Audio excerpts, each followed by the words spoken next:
Everyone, myself Sagar M. Nayak, working as an assistant professor in Bhagwan Mahavir College of Engineering and Technology in Civil Engineering Department. Today we discuss about a singly reinforcement beam.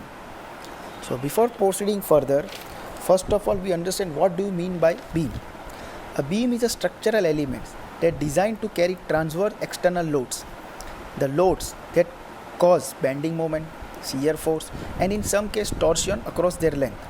Thus, steel is provided to take tensile stress in RCC beam. Generally, there are four methods of design of a concrete structure. First one is working stress method, second one is limit state method, and third one is ultimate load method, and fourth one is probabilistic method of design. So as per syllabus point of view, we just discussed about the limit state method of design. So limit state method means it is a method which considers the ultimate strength of material at failure and also assure that structure is serviceable for its intent period of design. Limit state method comprises of two main points. First one is limit state of collapse and limit state of serviceability. Further, all loads that are reliable to act means the load which include dead loads, live loads through its life, and it should also be satisfy the substability requirement such as limitation on deflection and cracking. It holds also be able to maintain the required structural integrity during and after accident such as fire, local failure, explosions, etc. That is, limit state must be considered in design to ensure an adequate degree of safety and serviceability. The most important of these limit state which must be examined in design point of view, that is flexure, compression, shear and torsion. Now let's go to a main topic. Generally there are three types of beam: singly reinforcement beam, doubly reinforcement beam, and a singly or doubly reinforcement flange beams, or we can say a T-beam. So what do you mean by singly reinforcement beam? A singly reinforcement beam is that type of beam in which a steel is provided only in tension zone only, so to provide a strength to the structure. Here is a typical images of a beam in which, as we can see, a steel is only provided in tension zone only, that is lower part, to provide a strength. Now here is a stress strain diagram of for singly RC beam as per IS 456-2000 page number 69. So the minimum strain as per IS code 456, it should be 0.0035 and a minimum tensile strain is equal to 0.87 Fy by ES plus 0.002. Now here what do you mean by X? Where X is equal to depth of neutral axis. So what do you mean by neutral axis? Neutral axis is that axis which divide a beam into equal parts, that is compression zone and tension zone, where B is equal to breadth or width of section, where small d is known as effective depth of section, and XU max is equal to the maximum depth of neutral axis. The depth of neutral axis can be obtained by considering the equilibrium of normal forces, that is resultant force of compression and the resultant force of tension. The resultant force on compression is equal to 0.36 FCK B into XU, which is equal to resultant force of tension, which is equal to 0.87 FY80.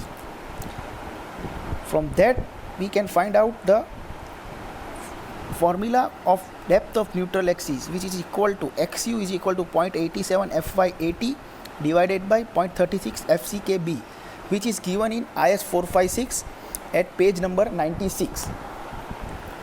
So first of all, what do you mean by FCK?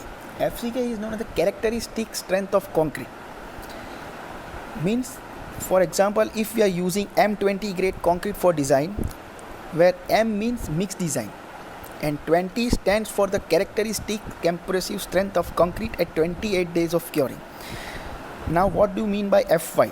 Fy is known as a tensile steel grade of steel that we used in design of structure. Now maximum depth of neutral axis. A compression failure is a brittle failure. So to ensure that the tensile steel will reach its yield strength before concrete fails in compression, hence to avoid a brittle failure. Generally, there are two methods of finding out the maximum depth of neutral axis. One is from stress strain diagram and another one is that is given in a IS 456 2000 page number 70. For example, if we use Fe 250 grade steel, then the maximum depth of neutral axis is equal to 0.53 D, where D is known as effective depth of the section. For example, if we use a 415 steel, then it should be 0.48 D, and if we use 500, then it should be 0.46 D. Now, generally, there are three types of section: balance section, under reinforcement section, and over reinforcement section. If depth of neutral axis is equal to the maximum depth of neutral axis, then it is known as balance section, and if depth of neutral axis is less than maximum depth of neutral axis, then it is under reinforcement section, and if depth of neutral axis is greater than maximum depth of neutral axis, then it is over reinforcement section. So first of all, what do you mean by balance section? Balance section is a section in which the tensile steel reaches yield strength as concrete reach failure in strain, which means concrete and steel will fail both at the same time. Now in under reinforcement section, tensile steel reach yield strength before the concrete to reach failure in strain, which means steel will fail first, then concrete.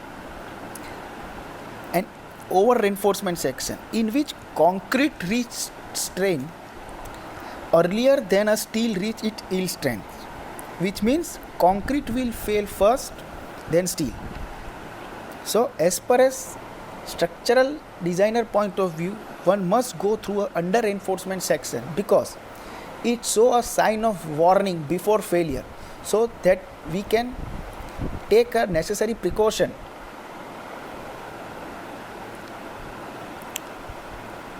Generally, there are two types of problem that we have to learn. One is analysis of the section and second one is design of section.